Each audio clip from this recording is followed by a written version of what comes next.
Всем привет!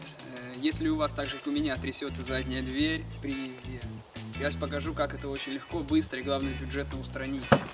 Все очень просто. Нам понадобится зубочистка,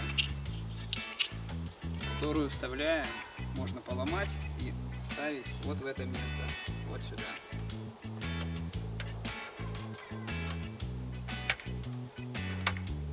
Так, поставили.